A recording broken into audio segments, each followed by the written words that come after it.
नमस्कार मित्रों, स्वागत है आप सभी का एक बार फिर से आपके अपने इस YouTube चैनल में, जहां हम फिलहाल बात कर रहे हैं भारतीय शिक्षा से जुड़े हुए बिंदुओं पर इतिहास के विषय में।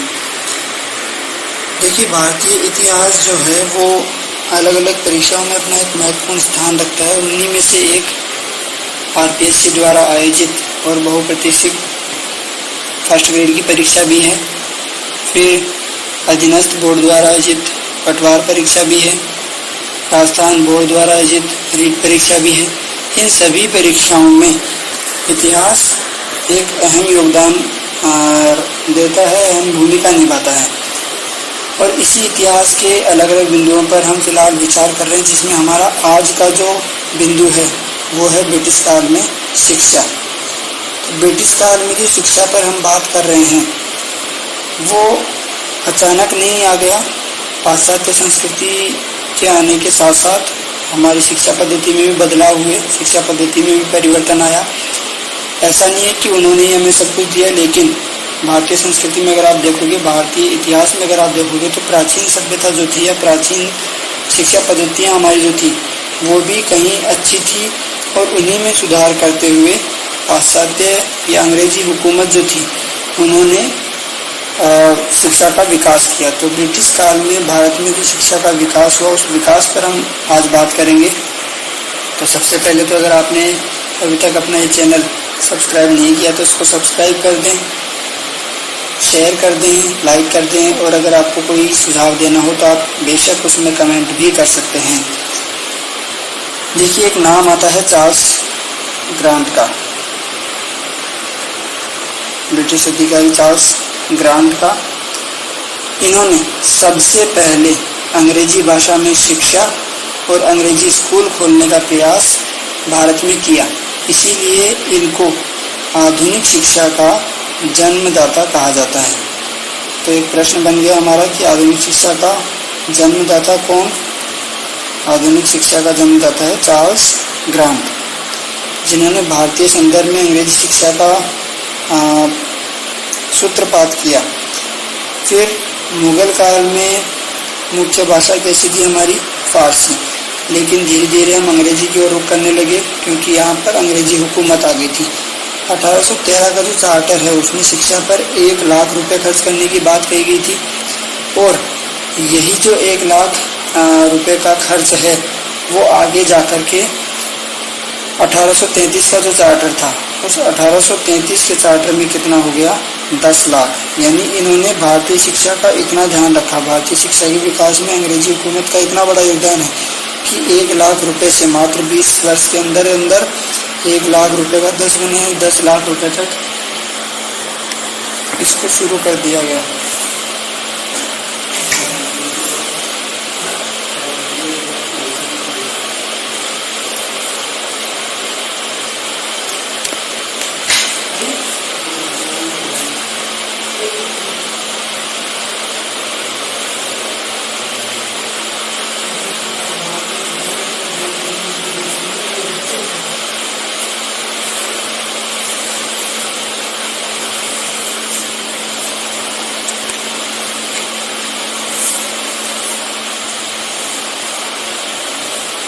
तो 1833 में ये जो सीमा है ये बढ़ा के कितनी कर दी गई?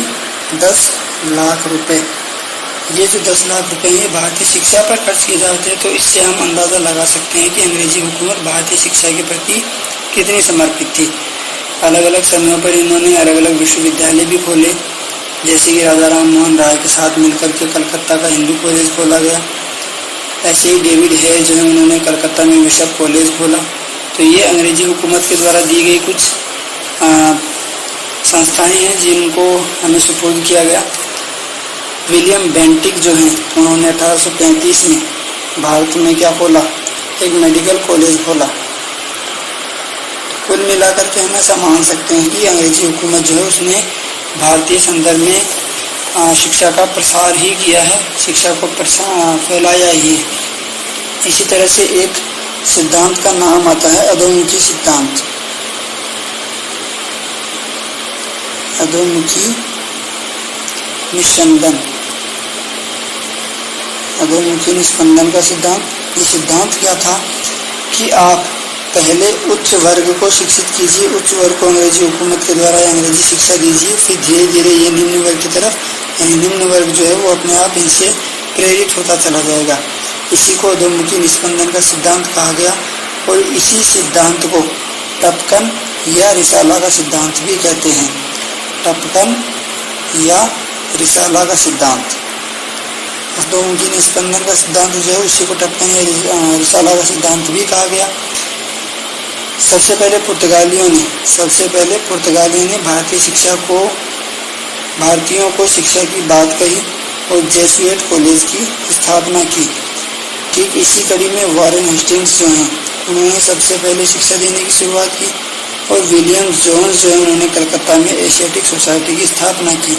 किस लिए एशियाटिक सोसाइटी की स्थापना इसलिए की गई ताकि अंग्रेजी हुकूमत के द्वारा या अंग्रेज़ों के द्वारा जो कुछ करना है भारतीयों की शिक्षा के लिए वो आसानी से किया जा सके। जोनाथन डंकन ने बनारस में क्या खोला, संस्कृत कॉलेज खोला और आधुनिक शिक्षा का जन्मदाता किसको कहा जाता है, चार्ल्स ग्रांट को, जो हमने शुरुआत में देखा। तो ये जो संस्कृत कॉलेज है ये केवल संस्कृत कॉलेज के हम केवल इतना ही नहीं कर सकते कि संस्कृत कॉलेज खोल करके उन्होंने तीसरी कर ली, बल्कि कई जगहों पर उन्होंने हमारे कई ग्रंथों का संस्कृत में अनुवाद भी किया। जैसे चार्ल्स विल्किंस जो हैं उन्होंने गीता का सबसे पहले अंग्रेजी में अनुवाद किया। ठीक इसी तरह से अभिज्ञान शाकुंतलम कालिदास की एक विश्व प्रसिद्ध जो रचना है अभिज्ञान शाकुंतलम, उस अभिज्ञान शाकुंतलम का अंग्रेजी में अनुवाद किसने किया, जोन्स ने किया। तो इन्होंने भारतीय लोगों को आकर्षित करने के लिए, भारतीय ग्रंथों को पढ़ने के लिए उनका अंग्रेजी में अनुवाद भी किया। फिर भारत में अंग्रेजी शिक्षा की शुरुआत करने वाले कौन थे, मैकाले, लॉर्ड मैकाले जो हैं उन्होंने भारतीय संदर्भ में, भारतीय परिप्रेक्ष्य में अंग्रेजी शिक्षा की शुरुआत की और उनके बारे में ऐसा कहा गया, यानी इनका ऐसा मानना था कि ये इसके द्वारा एक ऐसी फौज तैयार करना चाहते थे जो शक्ल और रंग से तो कैसी हो, भारतीय, लेकिन दिमाग से क्या हो, अंग्रेज। यानी वो ऐसे LDC, ऐसे बाबू तैयार करने चाहते थे जो दिखने में तो भारतीय हो लेकिन दिमाग से अंग्रेज हो, यानी उन पर अंग्रेजी हुकूमत का प्रभाव हो जाए। और ये जो हमने अभी देखा अधोनिस्पंदन का सिद्धांत वो किसके द्वारा दिया गया था, ऑकलैंड के द्वारा।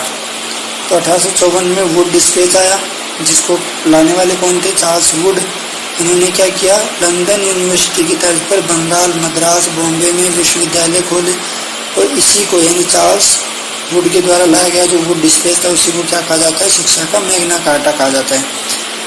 इस वुड डिस्पेच में क्या था, त्रिस्तरीय शिक्षा व्यवस्था। त्रिस्तरीय शिक्षा व्यवस्था से मतलब एक प्राथमिक स्तर की, एक माध्यमिक स्तर की और तीसरा यूनिवर्सिटी यानी उच्च स्तर की।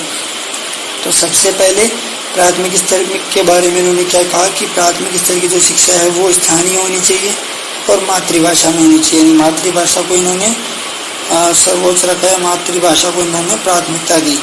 फिर माध्यमिक भाषा जो है, माध्यमिक जो शिक्षा है वो कैसी होनी चाहिए, एक मातृभाषा में प्लस अंग्रेजी का योगदान उसमें साथ में होना चाहिए, यानी अंग्रेजी भाषा का प्रारंभ इन्होंने किससे माना, माध्यमिक शिक्षा से माना। फिर यूनिवर्सिटी में जो शिक्षा दी जाएगी वो पूर्ण रूप से किसमें होनी चाहिए, अंग्रेजी माध्यम में होनी चाहिए।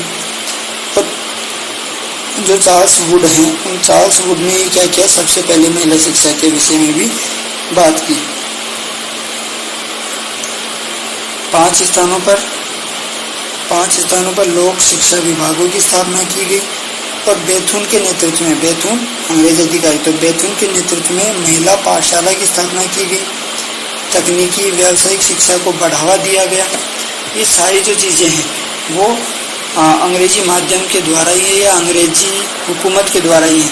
इसी कड़ी में अगर आप देखेंगे तो 1847 में अंतर शिक्षा आयोग जो है 1882 से 1883 के बीच लॉर्ड रिपन की अध्यक्षता में, लॉर्ड रिपन के कहने पर जो लाया गया, उस समय भारत के जो गवर्नर जनरल थे वो कौन थे, लॉर्ड रिपन। तो लॉर्ड रिपन के समय में जो अंतर शिक्षा आयोग लाया गया उसमें क्या था, 1847 में थॉमसन द्वारा रुड़की में भारत का पहला इंजीनियरिंग कॉलेज खोला गया यानी अंग्रेजी हुकूमत जो है, अंग्रेज सरकार जो है वो भारतीयों की शिक्षा का प्रसार करना चाहती थी। तो 1847 में भारत का पहला इंजीनियरिंग कॉलेज रुड़की में खोला गया और 1882 और 87 में इलाहाबाद और पंजाब में 2 विश्वविद्यालय खोले गए। किसकी सिफारिश पर? हंटर शिक्षा आयोग की सिफारिश पर। इसी कड़ी में अगला एक अधिनियम जो भारत में लाया गया वो था भारतीय विश्वविद्यालय अधिनियम 1904। उस समय जो लाने वाले थे वो कौन? Lord Curzon. तो लॉर्ड कर्जन की अध्यक्षता में, लॉर्ड कर्जन के रहते हुए भारतीय विश्वविद्यालय अधिनियम 1904 लाया गया। 1904, ठीक है। 1902 में थॉमस रेले की अध्यक्षता में विश्वविद्यालय आयोग का गठन किया गया इस अधिनियम की सिफारिश पर, यानी इस अधिनियम के तहत, जिसमें 2 भारतीय थे, एक थे सैयद हुसैन बिलग्राम और दूसरे थे गुरुदास बनर्जी। यानी कुल 3 सदस्य इसमें थे। इन 3 सदस्यों में से 2 भारतीय थे, एक सैयद हुसैन बिलग्राम और दूसरे गुरुदास बनर्जी। 1904 में जो भारतीय विश्वविद्यालय अधिनियम पारित किया गया उसमें क्या क्या बातें कही गई, उसमें क्या क्या बातें बताई गई कि शिक्षा में सबसे पहली चीज़ तो क्या बताएगी कि शिक्षा में परीक्षा और डिग्री की शुरुआत विश्वविद्यालय द्वारा की जानी चाहिए। दूसरी बात, वायसराय को वीटो का अधिकार दे दिया गया कि अगर वो कोई सुधार करना चाहे। और तीसरी बात, कार्यकारी सदस्यों का कार्यकाल कितना होना चाहिए? 6 वर्ष। यानी विश्वविद्यालयों में ये 3 चीज़ें होनी चाहिए। क्या कि पहली चीज़ तो विश्वविद्यालयों के स्तर पर डिग्री और परीक्षा की शुरुआत होनी चाहिए, वायसराय को वीटो का अधिकार होना चाहिए और कार्यकारी सदस्यों का कार्यकाल कितना होना चाहिए? 6 वर्ष। सबसे पहले बड़ौदा रियासत जो है, बड़ौदा रियासत गुजरात वाले, तो सबसे पहले जो बड़ौदा रियासत है उसी में प्राथमिक शिक्षा को अनिवार्य किया। यानी आज हम जो RTE की बात करते हैं वो RTE का ही एक अंश है, प्राथमिक शिक्षा की अनिवार्यता, जो बड़ौदा रियासत ने सबसे पहले प्रारंभ की। आगे हम बात करते हैं सैडलर आयोग की, जो 1917 में लाया गया। इसमें भी 2 भारतीय थे, यानी सैडलर आयोग जो था उसमें उस समय जो वायसराय थे वो कौन? चैम्सफोर्ड। और इस सैडलर आयोग में भी 2 भारतीयों का योगदान रहा, एक जियाउद्दीन अहमद और दूसरे थे आशुतोष बनर्जी। इन्होंने क्या सुझाव दिए कि विद्यालय शिक्षा जो है वो कितने साल की होनी चाहिए? 12 वर्ष। यानी जैसे वर्तमान में है कि कक्षा 1 से लेकर के 12 तक की जो शिक्षा है वो प्रारंभ या वो शुरुआत किसके द्वारा किया गया कि शुरुआत किसके द्वारा है, किसकी सिफारिश पर किया गया? सैडलर आयोग की सिफारिश पर। फिर इंटरमीडिएट के बाद 3 वर्ष की स्नातक शिक्षा, यानी आज जो हम ग्रेजुएशन करते हैं, आज जो हम स्नातक करते हैं वो किसकी सिफारिश पर? सैडलर आयोग की सिफारिश पर। और कलकत्ता में महिला शिक्षा का प्रचार बोर्ड की स्थापना की जाए। ये सुझाव किसने दिए? सैडलर आयोग ने दिए। अगला जो आयोग था, अगला जो कमीशन था वो है हार्टोग आयोग। इसको लाने वाले कौन? इरविन। इन्होंने क्या कहा कि प्राथमिक शिक्षा को राष्ट्रीय स्तर का महत्व बनाया जाए, यानी जो RTE या जो प्रारंभिक शिक्षा है वो प्रारंभिक शिक्षा, प्राथमिक शिक्षा जो है उसको राष्ट्रीय स्तर का महत्व बनाया जाए, राष्ट्रीय स्तर पर उसको महत्व दिया जाए। वर्धा योजना 1937 में, जिसमें मौलिक शिक्षा की बात की गई। कुटीर उद्योग को बढ़ावा दिया जाए, यानी शैक्षिक स्तरों पर केवल शिक्षा जो है वो किताबी ज्ञान ना हो बल्कि वो व्यावहारिक भी हो, तो कुटीर उद्योग को बढ़ावा दिया जाए। जाकिर हुसैन ने इस वर्धा योजना का प्रस्ताव तैयार किया और 7 से 14 वर्ष तक के बच्चों को निःशुल्क शिक्षा की बात इसमें भी की गई। यानी वर्धा आयोग जो था, उस वर्धा आयोग में भी क्या कहा गया कि प्राथमिक शिक्षा 7 से 14 वर्ष तक के बच्चों को निःशुल्क रूप से दी जाए, जिसमें कक्षा 2 से 7 तक की बात की गई। कक्षा 2 से 7 तक की जो शिक्षा है वो निःशुल्क और अनिवार्य रूप से दी जाए। इसके बाद अगला जो आयोग था वो था सार्जेंट आयोग। सार्जेंट आयोग में भी क्या कहा गया कि भारत में शिक्षा सलाहकार बोर्ड के अध्यक्ष बनाए जाएं और निःशुल्क शिक्षा 6 से 11 वर्ष तक की जाए। और आज़ादी के पश्चात बनने वाला पहला जो भारतीय आयोग था वो था राधाकृष्णन आयोग। डॉक्टर सर्वपल्ली राधाकृष्णन, जिनके जन्म दिवस को हम 5 सितंबर को हम क्या करते हैं? शिक्षक दिवस के रूप में भी आयोजित करते हैं। मनाते हैं। तो उनकी अध्यक्षता में जो आयोग बना वो था राधाकृष्णन आयोग। इनकी सिफारिश पर यूजीसी का गठन किया गया, union grant commission. Union grant commission, ठीक है। और न्यूनतम 180 दिन विश्वविद्यालय में शिक्षा की बात इन्होंने कही। लगभग 6 महीने तक कम से कम विश्वविद्यालय में शिक्षा प्रदान की जानी चाहिए, ये बात भी इन्होंने कही। अब हम एक तरफ से अगर बात करें आरटीई की, तो वो आरटीई की सबसे पहले जो बात करने वाले व्यक्ति हैं वो 2 व्यक्तियों के बारे में हम मान सकते हैं। 2 व्यक्तियों के द्वारा इस चीज़ की शुरुआत की गई, जिसमें सबसे पहले अगर हम देखेंगे तो गोपाल कृष्ण गोखले जो थे, भारतीय संदर्भ में गोपाल कृष्ण गोखले जो थे, उन्होंने भी 6 से 10 वर्ष तक के बच्चों को अनिवार्य शिक्षा की बात कही। प्राथमिक शिक्षा जो है वो अनिवार्य और निःशुल्क देने की बात कही। और दूसरे थे महात्मा गांधी। तो गांधी जी ने भी इनका जो समाचार पत्र था हरिजन, उस हरिजन समाचार पत्र में क्या कहा कि अनिवार्य शिक्षा होनी चाहिए, यानी प्राथमिक शिक्षा जो है वो अनिवार्य रूप से प्रदान की जानी चाहिए। तो ये था ब्रिटिश काल में शिक्षा पद्धति का स्वरूप, कि उस समय शिक्षा का स्वरूप कैसा था, कौन कौन से आयोग हमारे यहाँ आए जिन्होंने शिक्षा का प्रसार किया, अंग्रेजी हुकूमत ने कब से अंग्रेजी शिक्षा प्रारंभ की। तो आज के लिए इतना ही, धन्यवाद। और हाँ, आपको अगर हमारे वीडियोज अच्छे लगते हैं, आप अगर हमारे चैनल पर पहली बार आए हैं तो हमारे चैनल को सब्सक्राइब जरूर कर दें। धन्यवाद।